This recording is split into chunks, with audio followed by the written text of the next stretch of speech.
क्या देश में इमरजेंसी है? क्या सरकार से सवाल पूछने पर आप पर यूएपीए लग जा रहा है?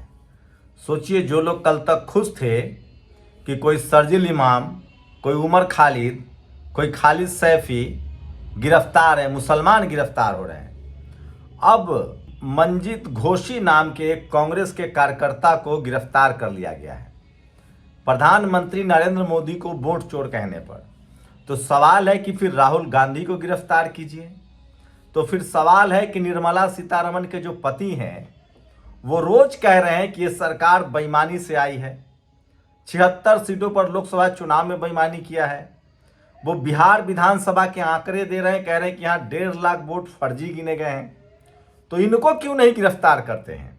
दरअसल ये सरकार तमाम उन पत्रकारों को गिरफ्तार करती है क्योंकि उनको पता है कि इनके साथ कोई खरा नहीं होगा। ये सरकार उन तमाम मुसलमानों को गिरफ्तार करती है जो संवैधानिक अधिकारों के लिए बोलते हैं और फिर उसको हिंदू मुस्लिम करती है। ये सरकार उन तमाम दलित, पिछड़े, किसान, आदिवासी, अल्पसंख्यकों को गिरफ्तार करती है। सोचिए, सबसे पहले पत्रकार की गिरफ्तारी की बात करें तो प्रशांत कनौजिया की गिरफ्तारी हुई थी यूपी में। वो दलित समाज से आते थे, दिल्ली में रिपोर्टिंग करते थे, योगी आदित्यनाथ पर एक कमेंट किया था सोशल मीडिया पर, उनकी गिरफ्तारी हो गई। वो पहले पत्रकार थे। उसके बाद तो खबर दिखाने जाने को लेकर भी गिरफ्तारियां होने लगी, एफआईआर होने लगे। एक पत्रकार जो अब इस दुनिया में नहीं है, उन्होंने नमक रोटी की खबर दिखाई थी, उन पर एफआईआर हो गया। लेकिन सवाल है कि अगर यही ट्रेंड चलता रहा तो इस देश के उन तमाम टेलीविजन चैनल और अखबार के पत्रकार जो कल तक लालू यादव, मुलायम सिंह यादव, मायावती को बदनाम करते थे, जो तमाम दलित पिछड़े नेताओं को बदनाम आज भी करते हैं, और सवाल है कि कल ये सरकार चली गई तो इन पर भी तो एफआईआर हो सकता है। फिर क्या है लोकतंत्र के मायने? मैं कल भी खिलाफ रहूंगा, आज भी खिलाफ हूं। सरकार से सवाल पूछना कोई देशद्रोह नहीं है, सत्ता से सवाल पूछना देशद्रोह नहीं है, तमाम इंस्टीट्यूशन से सवाल पूछना देशद्रोह नहीं है। यह सबसे बड़ा सवाल है। यहां तक कि कोर्ट के फैसले पर भी गुण दोष पर चर्चा करना कंटेम्प्ट ऑफ कोर्ट नहीं है। आप किसी जज पर व्यक्तिगत टिप्पणी करेंगे तो वो कंटेम्प्ट ऑफ कोर्ट हो सकता है। लेकिन सवाल है कि अगर ये सब कुछ वोट चोरी का मुद्दा राहुल गांधी उठा रहे हैं, लीडर ऑफ अपोजिशन है, तो पहले उनको जेल में डालिए। जानबूझकर दलित, पिछड़े, किसान, आदिवासी, अल्पसंख्यक और गरीब लोगों को गिरफ्तार कर लिया जाता है ताकि दहशत कायम रहे। तो आप कीजिए ना सुब्रमण्यम स्वामी को गिरफ्तार, वो तो लोग एक से एक भयानक खुलासा करते रहते हैं। आप कीजिए ना निर्मला सीतारमण के पति को गिरफ्तार, वो तो रोज एक पर एक खुलासा करते रहते हैं। तो सोचिए, बीजेपी के लोग कम से कम इस बात को समझिए, और आप जैसे ही कोई सवाल उठाएंगे इस सरकार पर, जो बीजेपी के जो कार्यकर्ता हैं या जो उनके समर्थक है वो पुलिस को टैग करते हैं कि देखिए ये बात बोल रहा है। अब सोचिए, चुनाव आयोग ईमानदार है या बेईमान? मैंने एक सर्वे डाला है, इस पर 86% लोगों का कहना है कि चुनाव आयोग बेईमान है। अब क्या इस 458 लोगों ने जो वोट किया इनको आप जेल में डाल देंगे? ये बड़ा सवाल है। लेकिन सोचिए, कांग्रेस ने अब स्टैंड लेना सीख लिया है। एमपी कांग्रेस ने लगातार जिस तरह से मंजीत घोषी की गिरफ्तारी हुई है उसके बाद वो धरना प्रदर्शन कर रहे हैं। नरसिंहपुर के कार्यकर्ता श्री मंजीत घोषी के एक ट्वीट के आधार पर मध्य प्रदेश और दिल्ली पुलिस द्वारा गिरफ्तार करना लोकतांत्रिक अधिकारों के खिलाफ है। इसके खिलाफ लोग सड़कों पर उतर रहे हैं। और सोचिए देश में चल क्या रहा है। ये मैडम है सीमा हैदर, ये डंके की चोट पर बिना वीजा पासपोर्ट के गलत तरीके से देश में आ गई और ये आज भी दिल्ली एनसीआर में रह रही हैं। इन पर कोई देशद्रोह का मुकदमा नहीं है। विवेक तनखा ने ठीक लिखा है, मंजीत घोषी के साथ हुआ दुर्व्यवहार अस्वीकार है। दिल्ली पुलिस की यह कार्रवाई चिंताजनक एवं निंदनीय है। इस अन्याय का विरोध सड़क और अदालत हर जगह होगा। कल हमारी टीम पटियाला हाउस कोर्ट में होगी, जरूरत पड़ी तो शीर्ष वकील भी लड़ाई लड़ेंगे। विवेक तनखा बड़े वकील हैं, सुप्रीम कोर्ट के बड़े वकील हैं। और सोचिए, एक बड़ा वीडियो वायरल हो रहा है। यह धनखड़ साहब, पहचाना आपने, उपराष्ट्रपति थे, राज्यसभा के सभापति थे। अब इन्होंने एक बयान देकर सनसनीखेज हंगामा मचा दिया। इन्होंने कहा, भगवान करे कोई नैरेटिव के चक्कर में न फंस जाए। इस चक्रव्यूह से फंस गया तो निकलना बड़ी मुश्किल है। मैं अपना उदाहरण नहीं दे रहा हूं। बताइए किसके तरफ इशारा है। साथ ही इन्होंने कहा कि सोए को जगाया जा सकता है, लेकिन जो सोने का नाटक कर रहा है उसको कैसे जगाएंगे। और यह सुल्तानपुर निवासी रोहित और संतरी। यूपी पुलिस ने जासूसी के आरोप में सुल्तानपुर यूपी के रोहित और संतरी को गिरफ्तार किया है। दोनों शिपयार्ड में काम करते हैं। आरोप है कि जहाज निर्माण और पोत संबंधी डेटा वो पाकिस्तान को भेज रहे हैं। सोचिए कोई मुसलमान होता तो पूरे मुस्लिम बिरादरी को कटघरे में खड़ा कर दिया जाता। और राहुल गांधी के खिलाफ जिन 272 अधिकारियों ने चिट्ठियां लिखी थी, सबके पोल पट्टी खुल गई है। कोई लड़कियों पर अश्लील कमेंट करता है, 99% लोगों पर खुद भ्रष्टाचार के आरोप हैं, आय से अधिक भ्रष्टाचार, और वो लोग सत्ता से गलवैया कर रहे हैं ताकि बच जाएं। 4 ये देखिए, ये है अजय, मोनू, रोहान, बलविंदर, मनदीप। 4 सप्लायर गिरफ्तार। पाक से भारत भेजेगा अत्याधुनिक हथियार। ये लोग पाकिस्तान के हथियारों को सप्लाई करते थे देश में। आप सोचिए, इन लोगों पर देशद्रोह लगना चाहिए, तो जो राजनीति में सवाल करते हैं उनसे देशद्रोह लग जाता है। यहां रेपिस्टो को यहां पेरोल मिलता है, जमानत मिलती है, और सोचिए जो सत्ता से सवाल करे उनको जेल में डाल दिया जाता है। इससे अच्छा होता कि इमिनेंट पर्सनालिटी राहुल गांधी जी को पत्र ही नहीं लिखते। बेचारे खुद ही एक्सपोज हो गए और अपनी इमिनेंट पार्टी के चरित्र को एक बार फिर उजागर कर दिया। बीजेपी मतलब महाधूर्त पार्टी, महाकरप्ट पार्टी, लुटेरों की पार्टी। कंचना यादव ने एक खतरनाक ट्वीट किया है।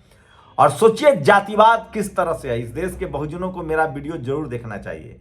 SC ST के बैकलॉग पद भी नहीं भरे, हाईकोर्ट ने कहा इन पर पुनर्विचार करें। सोचिए मध्य प्रदेश में जजों की भर्ती निकली, SC ST के पद खाली छोड़ दिए जाते हैं। यह सिर्फ बेईमानी है। यह कहना कि मेरिट वाले नहीं है, झूठ है, बेईमानी है।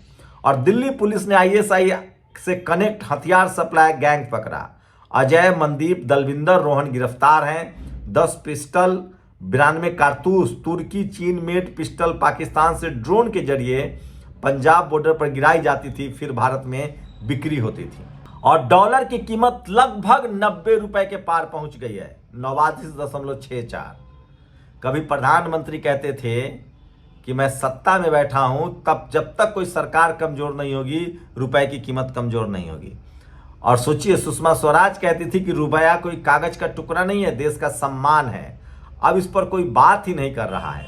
मंजीत पर UAPA एक्ट लगाया गया। मैं आपके 100-1000 अकाउंट दिखा दूंगा जो दिन भर देश में हिंदू मुस्लिम करते हैं, मुस्लिम महिलाओं पर अभद्र फोटो डालते हैं। मंजीत पर UAPA लगाना आप समझ नहीं सकते कितना गंभीर हो चुका है इस देश में रहना। ये सबसे बड़ी खबर है जो सोशल मीडिया पर वायरल है।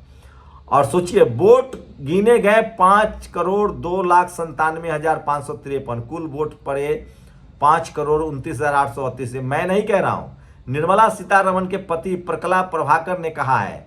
इन पर क्यों नहीं आरोप लगा रहे हैं, जेल में डालिए। मुरली मनोहर जोशी, चुनावों में पैसे बांटने से नहीं होता कल्याण। ये बीजेपी के संस्थापक में से रहे हैं। भगवान करे कोई नैरेटिव के चक्कर में ना फंसे। जो समझना नहीं चाहते वो हर हाल में बात को धूमिल करेंगे। जो जागकर भी सोया उसे जगा नहीं कह सकते। ये दर्द बयां किया है जगदीप धनखड़ ने, जो उपराष्ट्रपति के पद पर रहे हैं। ऐतिहासिक आजादी के बाद पहली बार उनके मार्गदर्शन में रुपया अब तक के सबसे निचले स्तर पर पहुंच गया है। रणविजय सिंह ने यह ट्वीट किया है। और ये है हिंदू धर्म के रक्षक। सोचिए हिंदू धर्म के रक्षक है। इन्होंने एक शराब व्यापारी से 5 लाख रुपए मांगे, नहीं दिया तो धर्म के नाम पर उसकी दुकानें बंद करवा दी। उसी तरह से सोचिए जितने आरोपी हैं, शिल्पा शेट्टी के पति आरोपी हैं, जितेंद्र की बेटी एकता कपूर आरोपी हैं, शिखर धवन आरोपी है, राजपाल यादव आरोपी है। सब जैसे ही आरोपी बनते हैं हिंदू राष्ट्र बनाने निकल जाते हैं। इस सरकार से सवाल। और देश की बर्बादी का हर वह व्यक्ति जिम्मेदार है जिसे लगता है कि शिक्षा, चिकित्सा, रोजगार से ज्यादा महत्वपूर्ण धार्मिक मुद्दे हैं। हर्ष चिकारा ने बयान, ये सोशल मीडिया पर उनका सबसे बड़ा वीडियो जो है, ट्वीट जो है वायरल हो रहा है। और दुनिया में ममदानी का जलवा है। ममदानी ने ट्रंप से मिले हैं और उन्होंने अभी भी कहा है कि हम किसी कीमत पर अरेस्ट करेंगे अगर आते हैं तो। और अफगानिस्तान के सरकारी हॉस्पिटल की दुर्दशा देखिए। सोचिए सरकारी अस्पताल है, बच्ची की तस्वीर नहीं दिखा सकते हैं। ये झारखंड की तस्वीरें हैं। स्कूल अस्पताल की कौन बात करेगा। देश में स्कूल अस्पताल, पढ़ाई लिखाई, दवाई की कोई बात नहीं कर रहा है।